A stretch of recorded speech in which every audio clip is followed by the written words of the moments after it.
Realisasi begitu ya. Ada juga beberapa program besar lain dari pemerintahan saat ini termasuk adalah IKN. Ini juga menimbulkan banyak tanda tanya begitu apakah seperti apa kelanjutan dari IKN ini sendiri dan Anda melihatnya seperti apa langkah yang dilakukan oleh pemerintah, oleh BKPM juga untuk meyakinkan investor bahwa nanti ke depannya program IKN ini mungkin diprioritaskan juga akan berlanjut begitu Pak Nurul. Seperti apa? Iya, baik. Terima kasih, Mbak. Pertama, menurut saya yang akan dicermati oleh para investor adalah sejauh mana respon dari calon presiden dan wakil presiden yang akan berkontestasi di tahun politik kita.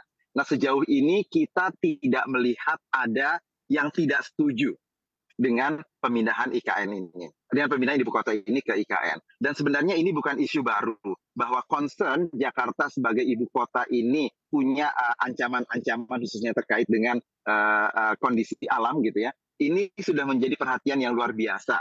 Pernah di era Pak SBY juga kita melihat bahwa ada alternatif untuk bisa memindahkan ibu kota itu ke Jonggol gitu ya. Kemudian juga ada di era Pak Soekarno juga mau dipindahkan juga ke Sumatera. Nah, artinya bahwa ini memang kondisi yang difahami oleh para pemimpin-pemimpin bangsa. Untuk kepentingan nasional kita memang harus punya alternatif memindahkan ibu kota ini ke tempat yang lebih aman gitu ya. Sehingga keamanan ini akan memberikan kontribusi jangka panjang terhadap keberlangsungan secara kondisif penyelenggaraan negara. Nah, dari sana kita melihat apakah kemudian pemerintah ini serius, apakah nanti kemudian tidak konsisten dijalankan. Nah, kita melihat bahwa kita sudah melakukan pembangunan infrastruktur yang ada, terus berkembang.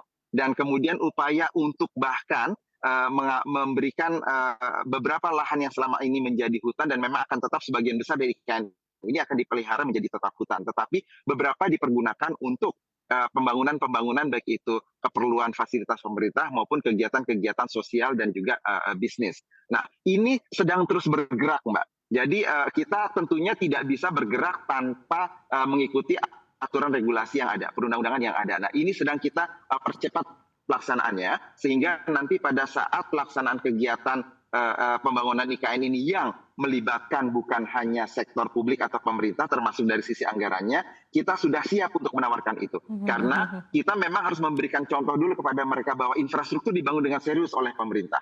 Sehingga mereka yakin bahwa pemerintah punya keseriusan untuk pindah ke sana. Saya tidak melihat ada kekhawatiran bagi kita, tapi memang persoalannya adalah kecepatan kita untuk bisa memberikan keyakinan dengan keseriusan kita membangun infrastruktur dan fasilitas lainnya oleh pemerintah. Ini menjadi katalisator untuk menarik investasi swasta lebih banyak masuk ke IKN. Oke baik Pak Nurul, tapi kalau kita lihat proporsi anggaran untuk pembangunan IKN sendiri begitu kan memang sangat jauh begitu ya dari porsi APBN dan juga porsi investasi begitu ya. Nah tapi Anda melihatnya begitu terkait dengan tren investasi ke IKN ini sendiri seperti apa begitu mengingat tadi artinya porsi proyek untuk IKN ini jalan atau tidak juga kan sebetulnya bergantung cukup besar begitu ya kepada investasi yang masuk ke IKN ini. Seperti apa Anda melihat terkait dengan hal ini Pak Nurul?